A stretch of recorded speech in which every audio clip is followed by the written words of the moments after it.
नमस्कार, आप देख रहे हैं सूचना दर्पण न्यूज। तो आइए इस खास प्रोग्राम में खास मुलाकात के साथ हम आपको गांव शहर से लेकर हर क्षेत्र की समस्याओं, वहां के विकास कार्यों को लेकर अपडेट रखते हैं। तो चलिए आज हम आपको रूबरू कराते हैं खास खबर से। सूचना दर्पण न्यूज से किशन सोलंकी। हम अभी पहुंचे ग्राम पंचायत मोहम्मद फलासिया के जो वर्तमान सरपंच है प्रकाश चंद जी डोंगरी, वो हमारे साथ है। उनसे हम बातचीत करेंगे जैसे ग्राम पंचायत के मुद्दों की और विकास की बात करें तो धरातल पे जैसे पेयजल है, शिक्षा है, रोडें हैं, इनके प्रति बात करेंगे और जानकारी लेंगे कि जो इनका जो कार्यकाल है यह लगभग, बात करें राजस्थान की तो राजस्थान में कांग्रेस की सरकार थी और लगभग कांग्रेस की सरकार में जो इनका जो कार्यकाल निकला है, और अभी बात करें राजस्थान की तो भाजपा की सरकार है। तो इनसे जानकारी लेंगे कांग्रेस की सरकार में क्या क्या विकास करवा पाए थे और अभी क्या करवा पाएंगे। सरपंच साहब नमस्कार। नमस्कार साहब, आपका बहुत बहुत धन्यवाद। सरपंच साहब, सबसे पहले तो आप अपना एक राजनीतिक परिचय बताइए कि राजनीति में आप कब से इंटरेस्टेड है।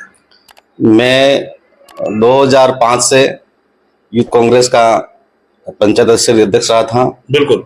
उसके बाद में 2009 से 13 तक मैं ब्लॉक कार्यकारिणी में मेंबर रहा। बिल्कुल। और 2013 से 2020 तक राजस्थान प्रदेश यूथ कांग्रेस का स्टेट सेक्रेटरी भी रह चुका हूँ। बिल्कुल। जो मंत्री जी अशोक चांदना है, उनकी कार्यकारिणी में रह चुका हूँ। बिल्कुल।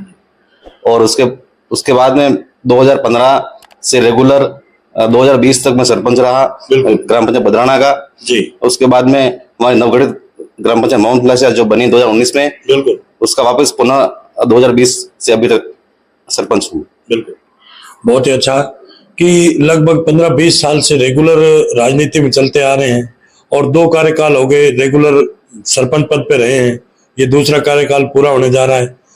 तो सरपंच साहब, आप एक युवा हैं, पढ़े लिखे हैं, ऊर्जावान हैं। पहले आप बदराना में सरपंच रहे पिछले कार्यकाल में, अभी जस्ट ग्राम पंचायत अलग हुई, मोहम्मद फलासिया नवगठित पंचायत है, तो यहाँ फिर आपको जनता ने मौका दिया है। तो यहाँ ग्राम पंचायत मोहम्मद फलासिया में शिक्षा का स्तर कैसा है आपके कार्यकाल? सर, शिक्षा का स्तर यहाँ पे बहुत अच्छा है। यहाँ पे 2018 में लगभग 8 या 9 कैंडिडेट जो अध्यापक बने हैं। बिल्कुल। और उसके बाद उससे पहले भी टीचर्स थे, उसके बाद में बच्चे, और अभी स्कूल हमारा 12 तक हो गया है। बिल्कुल। तो बच्चे यहाँ पढ़ रहे हैं। यहाँ पे 11वीं मतलब अभी स्टार्ट हो गए इस साल से। बच्चे अच्छी तरह से पढ़ रहे हैं और मेरा यही विजन है कि शिक्षा के क्षेत्र में मतलब बच्चों को आगे बढ़ाऊं और अधिक से अधिक इनका सहयोग करूं। बिल्कुल, बहुत ही अच्छा कि शिक्षा का स्तर को बढ़ावा देना ही इनका मुख्य उद्देश्य है।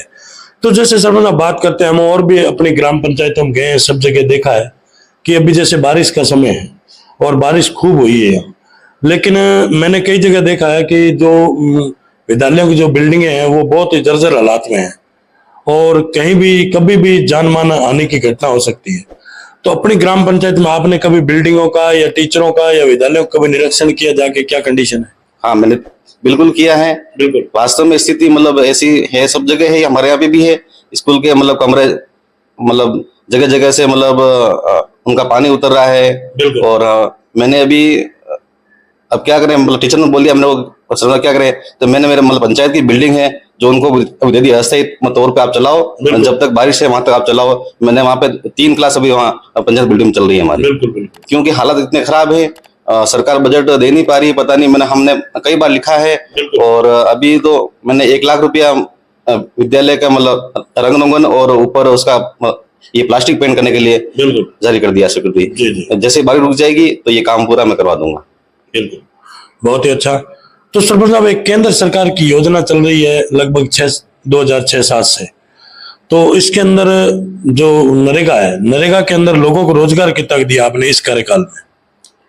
इस बार लगभग कोरोना से हमने बहुत मतलब किया था कि लोग सब बाहर थे, गाँव में आ गए, तो उनके लिए भी हमने जो कच्चे काम है अधिकतर उनको शुरू किया, क्योंकि मतलब लोग जो रोजगार उनको मिलना चाहिए, मेन उद्देश्य मेरा ये है। और पक्के काम भी करवाए हमने और अधिकतर कच्चे काम यूं करवाए कि क्योंकि जो लोग उदयपुर जा नहीं पा रहे थे, महिला वर्ग है जो काम पे जा नहीं सकती है, तो अधिक से अधिक यहाँ महिला वर्ग काम करती है।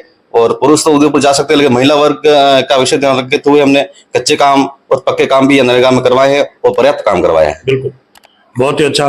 तो सरपंच साहब, जैसे अभी आपने बताया कि हमने पक्के काम भी करवाए हैं, क्योंकि मैं आपके और भी साथी जनप्रतिनिधि हैं उनसे भी मिला, और वैसे बात करें अपन तो पूरे राजस्थान की पीड़ा है। तो जो पक्के वर्ग का जो माल मटेरियल का बजट है, जो इसका 60-40 का रेशा है नरेगा का पक्के और कच्चे वर्ग का, उसमें जो माल मटेरियल का बजट है वो समय पर नहीं आने के कारण ग्राम पंचायतों में जो जनप्रतिनिधि चाहते थे विकास करवाना वो नहीं करवा पा रहे हैं। इस पे आप क्या कहेंगे? हाँ, बिल्कुल सही बात है। सरकार ने जो नरेगा योजना में जो बजट दे रही है, बिल्कुल, जो पक्के काम में उसके बिल लगाने के बाद में भी बहुत कई समय तक जो पैसा नहीं मिल पा रहा है, जिससे बाजार में हमारे को माल खरीदने में बहुत दिक्कत आती है। तो आप एक बहुत अच्छी बात बोली कि वास्तव में नरेगा का पैसा मतलब कम से कम 6 महीने में आ ही जाना चाहिए, उससे रोटेशन चलता रहे, उस बाजार के लोग भी मतलब हमारे को माल समय पर दे पाए। तो ऐसा मतलब बहुत अच्छा है कि कम से कम 6 महीने में एक बार तो मतलब पेमेंट आ जाना चाहिए। बिल्कुल, बहुत ही अच्छा। तो सरपंच साहब, जैसे बात करें अभी पंचायती राज के आगे चुनाव आ रहे हैं नेक्स्ट जनवरी में, तो जो आप पिछले कार्यकाल में, जो इस कार्यकाल के अंदर आप चुनाव लड़े थे, उस टाइम ग्राम पंचायत मोहम्मद फलासिया की बात करते हैं हम, इसके अंदर आपने लोगों से बहुत बड़े बड़े वादे किए थे, हम आपके नवगठित पंचायत है, ये काम करवाएंगे, ये करवाएंगे, लेकिन कहीं न कहीं बजट के अभाव के कारण आप उन वादाओं पे खरे नहीं उतर पा रहे हैं। तो इस पे आप सरकार से क्या अनुरोध करेंगे? बिल्कुल सही बात है आपकी। जब हम 2020 में यहाँ पे खड़े हुए थे सरपंच के लिए, तो वादे भी किए थे, और उसमें उसी समय लगभग विद इन 3 months मतलब उनके बाद में कोरोना काल आ गया था, जो लगभग 2 साल तक चला था। उसमें ग्राम पंचायतों की मतलब विकास की जो गति है वो बहुत ही मतलब खराब हुई है, क्योंकि मैं पहले भी सरपंच रहा हूँ पधराना में। तो जब मैं पधराना में बना था 20 तक, तो मैंने बहुत अच्छा काम किया, क्योंकि उसमें बजट भी उपलब्ध हो जाता था और कोई ऐसा कोई दिक्कत नहीं हुई। लेकिन अभी इस कार्यकाल में 2 साल तो हमारे कोरोना में चले गए, और उसका बजट जो उस दरमियान का बजट है जो अभी तक नहीं मिला है ग्राम पंचायतों को, तो वो काम हम कम कर पाए हैं। और ये थोड़ी गति अभी मतलब सब जगह हुई, पूरे राजस्थान की मतलब हालत ऐसी ही है, क्योंकि उस समय मतलब कोरोना आ गया, 2 साल तक हमारे को मतलब बजट नहीं मिल पाया, और ऐसी बंदिशें थी जो हम काम नहीं कर पाए।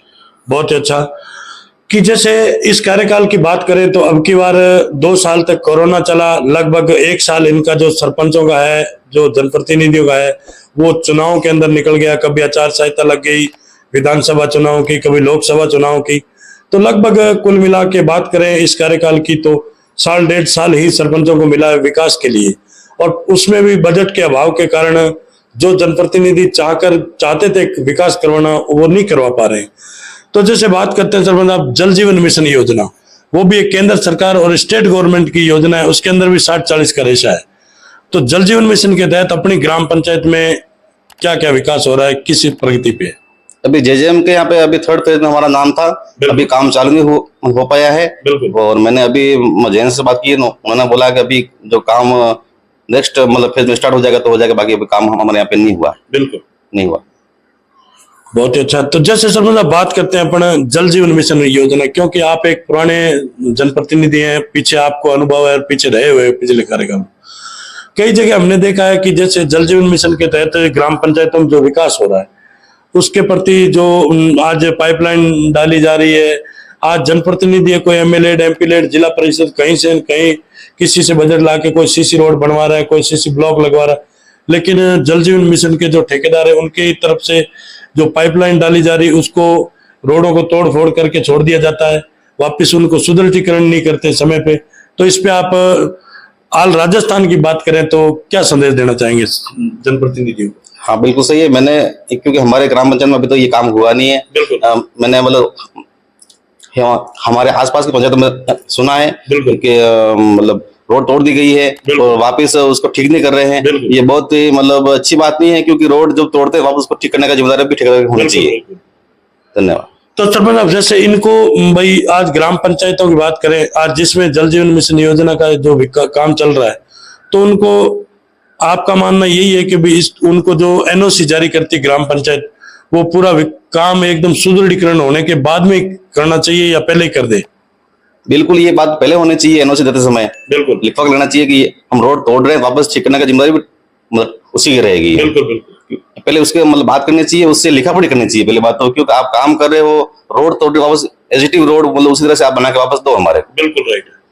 तो जैसे सरपंच आप बात करते हैं, अभी आगे पंचायती राज के चुनाव आ रहे हैं, तो आगे का क्या एजेंडा है, आगे क्या प्लानिंग है, जनता का रुख क्या है, आपका रुख क्या है? क्योंकि आप रेगुलर 2 कार्यकाल चलते आ रहे हैं, 10 साल हो गए सरपंच पे, और आगे फिर तीसरा कार्यकाल फिर आ रहा है, तो इस पे आप क्या कहें विचार? क्या? बिल्कुल सर, अब की बार भी मतलब मैदान में तैयार हूं मैं, क्योंकि लोगों का विश्वास और उनका प्रेम सब मैंने जीता है। क्योंकि मैं रहा हूँ 10 साल सरपंच रहा हूँ, मैं बिल्कुल आम आदमी की तरह रहा हूँ, न कभी किसी से मतलब बैर नहीं रखा है, मतलब सबसे विश्वास रखा है, सबसे मिलके बात करता हूँ, सबसे अच्छा व्यवहार रखता हूँ, इसी कारण लोग बिल्कुल मेरे को वापस देंगे वो। बिल्कुल, बहुत ही अच्छा।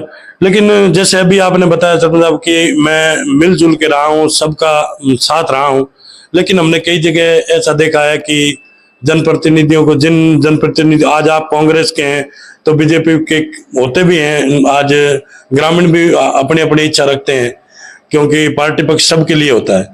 तो वो जैसे विकास के प्रति आज बीजेपी वालों का नहीं किया, कांग्रेस वाले हैं तो, और कांग्रेस वाले बीजेपी के हैं तो कांग्रेस वालों को नहीं, ऐसा तो कहीं नहीं हुआ ना, ऐसा कुछ नहीं है। मैंने सबको एक साथ लेकर चला हूं और सबको समान रखा है मैंने। बिल्कुल, बहुत ही अच्छा। तो सरपंच आप जैसे बात करें अपने देश की, तो इसके अंदर माननीय मोदी जी अपने रेगुलर हैट्रिक मारते आ रहे हैं, तो उनका एक सपना था कि देश को भ्रष्टाचार मुक्त बनाना है। आप आज 20 साल से राजनीति में चलते आ रहे हैं, आपके अंदर, आपको पार्टी के अंदर भी पद रहे हैं, और ग्राम पंचायत में भी सरपंच स्तर पे भी आप 2 कार्यकाल निकाल चुके। आपको क्या लग रहा है, भ्रष्टाचार बढ़ रहा है या कम हो रहा है?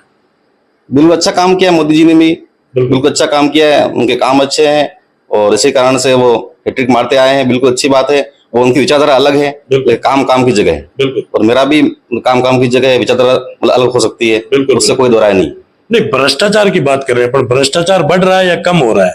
नहीं, कम हुआ है। कम हुआ जी, बहुत ही अच्छा। तो ये थी हमारी खास मुलाकात मोहम्मद फलासिया के जो वर्तमान सरपंच है प्रकाश चंद जी डोंगरी, उनसे सूचना दर्पण न्यूज के अंदर जो इन्होंने हमें समय दिया, इसके लिए बहुत बहुत धन्यवाद साहब। धन्यवाद साहब, आपने भी समय दिया। तो अब तक के लिए इतना ही। हम आपको गांव शहर से लेकर हर क्षेत्र की समस्याओं और वहां के विकास कार्यों को लेकर रखेंगे अपडेट। तो देखते रहिए सूचना दर्पण न्यूज, और हमारी वीडियोस को लाइक, शेयर व चैनल को सब्सक्राइब जरूर करें।